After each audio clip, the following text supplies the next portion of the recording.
In the recent Pokemon Direct, we finally had a good look at several new features that will be in Pokemon Champions, a game scheduled to release next year. Prior to the Direct, we knew pretty much nothing aside from the return of Mega Evolutions and Aegislash, so we received a lot of new information about what we can expect from the game. The feature that was the most impactful by far and has the entire world of competitive Pokemon celebrating is the new training feature. Today in this video, I'll be taking a deep dive into the system, what it means, and how it changes competitive Pokemon forever. So the showcase of the feature starts off with the Gardevoir that the players scouted into their possession using the recruiting feature of the game. The first thing we notice is that we have a brand new stat point system in which each Pokemon has access to 66 points. This Gardevoir currently uses all 66 points, with 32 in HP, 32 in special attack, and 2 in special defense, as well as a modest nature indicated by the upwards arrows in special attack and downwards arrows in attack. One thing that's worth noting is that the natures are no longer called natures and are instead referred to as stat alignments. This is likely due to the fact that Pokemon Champions made this element easily modifiable, and easily altering the nature of the Pokemon probably raised some concerns over at Game Freak HQ. Anyway, in order to determine the meaning behind the new stat point system, we will be looking at the EVs and IVs that are necessary for Gardevoir to have the same identical stats in previous games. For those of you who don't know about EVs and IVs, here's a 60-second explanation of what they are. IVs are short for individual values, max out at 31 per stat, and are static from the moment the Pokemon is born. However, since Pokemon Sun and Moon, it can be maxed to 31 by talking to a hyper training NPC and using bottle caps. Think of it as the talent of the Pokemon. EVs are short for effort values, maxed out at 252 per stat, and the total EVs across all stats cannot exceed 510.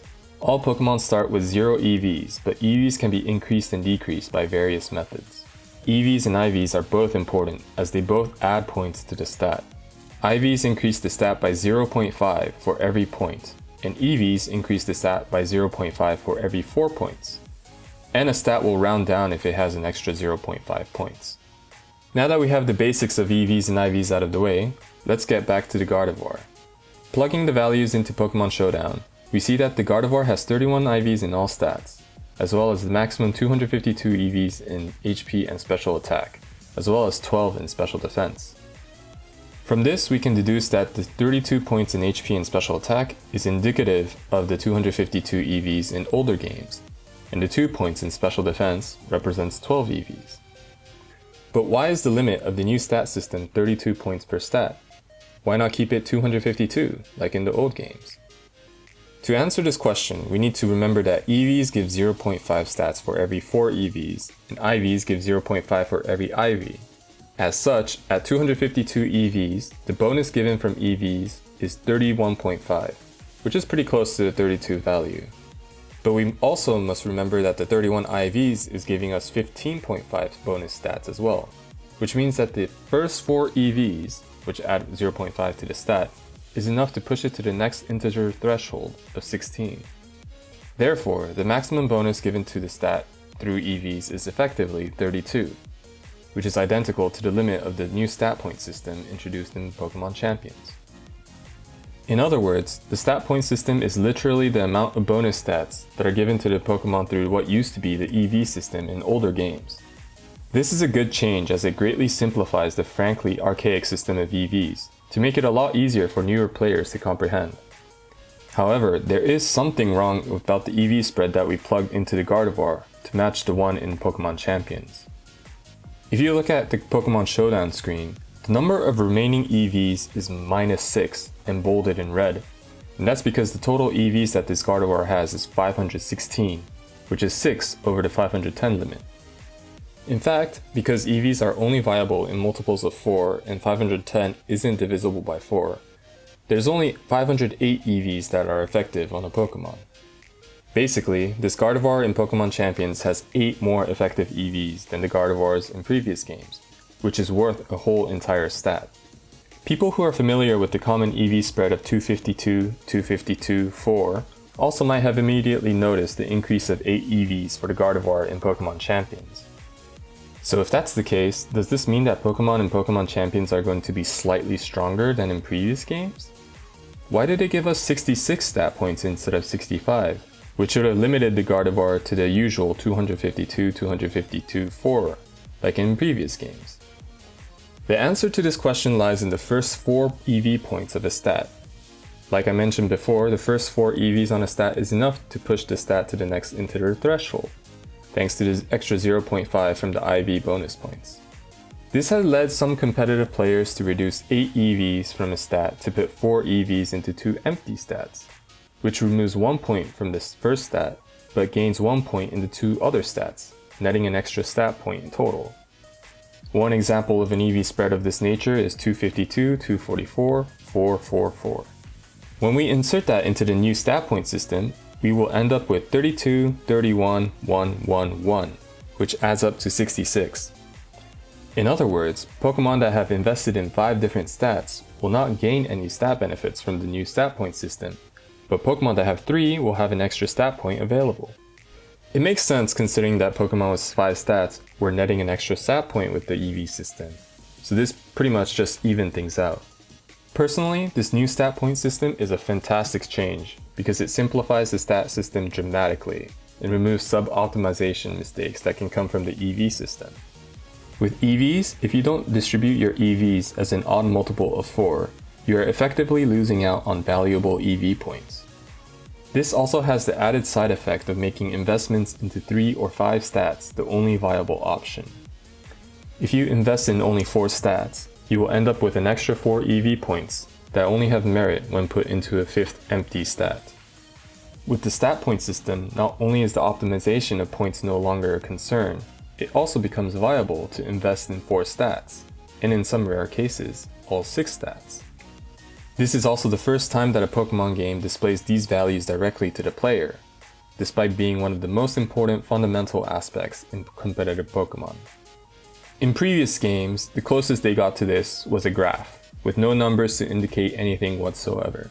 There were no explanations for how to increase EVs, and how much they increase it by, and the only resources available regarding it were through third-party fan sites. It honestly felt like Pokemon were trying everything not to acknowledge the existence of EVs, despite being a requirement to learn about competitive Pokemon.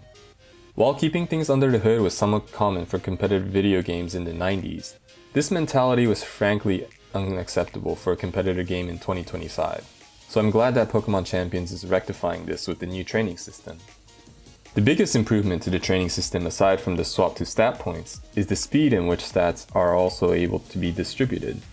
In the showcase, the Gardevoir transferred all of its HP stat points to speed in roughly 10 seconds, which is much faster than what we had to do when redistributing EVs in old games.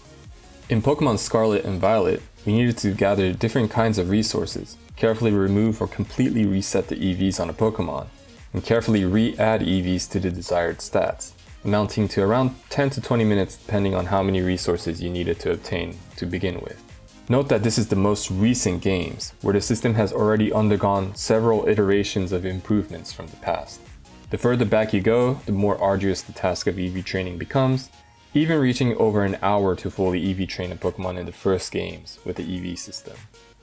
In Pokemon Champions, this is thankfully fixed with the quick redistribution and the VP currency being the only resource that is necessary.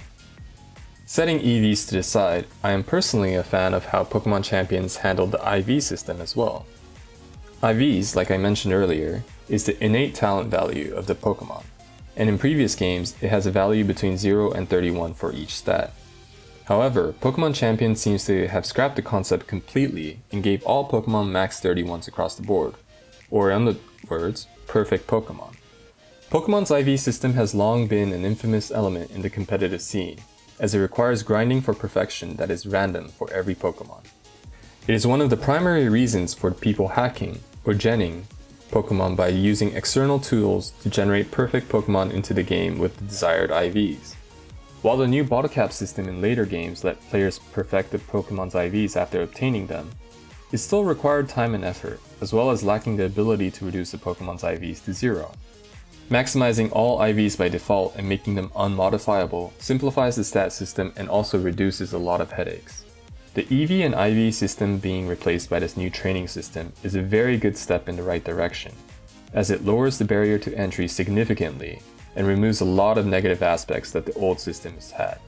However, it is important to note that the new system, in particular the stat point system, only works with level 50 Pokemon.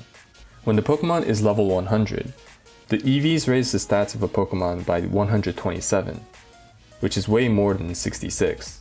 However, if you take a look at the training screen, or the box screen, or even the team preview screen, the levels of the Pokemon aren't displayed anywhere. From these two observations, it is highly likely that there is no such thing as levels in Pokemon Champions. People who play VGC or BSS aren't really affected by this, as both player bases have been playing with the level 50 lock for almost a decade now. But it does affect Smogon players, whose formats often play with level 100 Pokemon. The difference between level 100 and level 50 in and of itself isn't that significant, with damage ranges being slightly higher for level 50s. Personally, from a beginner friendliness perspective, level 50 lock is a much easier thing to get accustomed to regarding the Pokemon stats.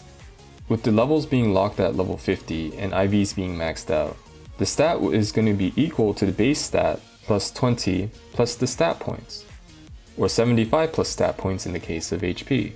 And then you just simply add or subtract the nature modifier. Really easy stuff.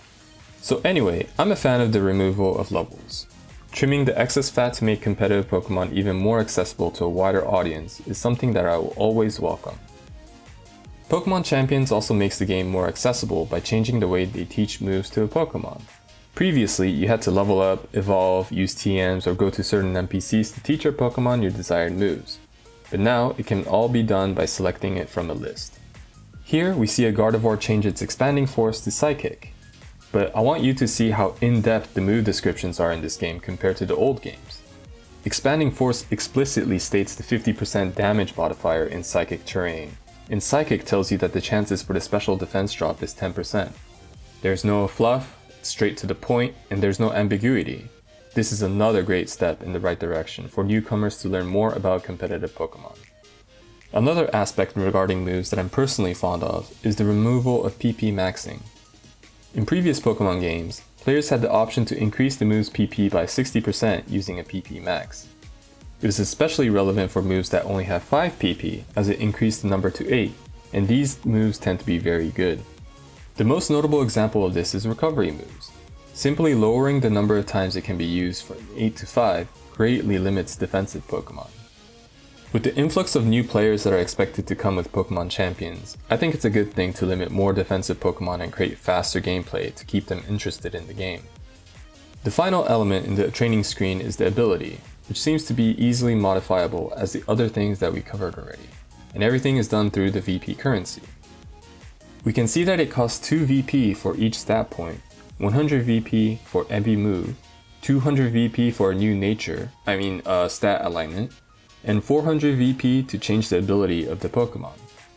That means the maximum possible cost of training a Pokemon is 1132 VP, and 2132 VP if you include the 1000 VP it costs to recruit that Pokemon as well. The showcase told us that the only way to obtain VP in the game is to play ranked battles, so depending on how much we get for every victory, it will determine how easy it is for players to train their Pokemon. Regardless, all of these changes are positives for the competitive Pokemon community, as every aspect is contributing to lowering the very high barrier to entry problem that plagued this community for as long as it existed. If you made it this far into the video, I want to thank you and hope you enjoyed the content. It would mean a lot to me if you drop a like on the video and subscribe, as I will be making more competitive Pokemon related content in the future. Anyways, I'll see you guys in the next video. Peace.